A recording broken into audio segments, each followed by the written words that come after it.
field is coming to life. Ironically, it's an absolutely stunning evening here in Auckland, the kind where everyone would usually be heading out to the beaches. Instead, we're waiting, not sure what to do next, not sure if this volcanic threat is real or not. Yeah, we packed last night actually when the earthquake started. We're heading out to Henderson to my sister's place.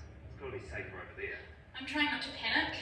I was hoping to wake up this morning and find it was all a bad dream, but unfortunately not. By 8 o'clock this morning, the roads out of the evacuation zone were gridlocked. We're supposed to be fleeing for our lives.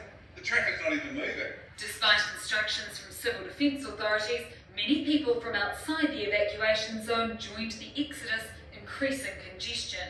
We're asking residents outside the red zone to stay in their homes until further notice. Soldiers from Papakura military camp joined forces with civil defence staff and police, going door to door, making sure no one had been left behind.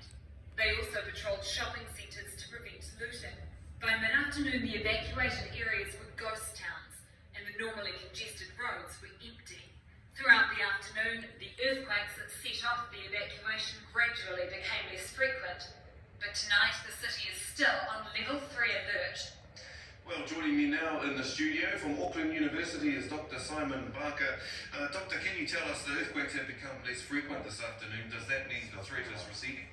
No, absolutely not. We see no sign of this. The signals that we have that show earthquakes rising towards the surface and deformation of the crust, both indicating that an eruption is very likely. So you don't believe the authorities have overreacted here?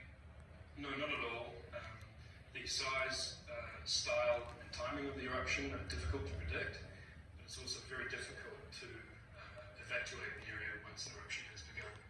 So evacuation in due time and due course is very sensible. Now, we've just received reports of dead fish and discoloured water from our helicopter crew flying over the harbour.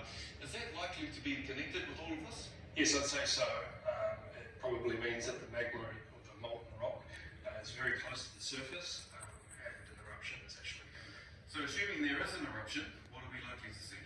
Well, the very first phases of the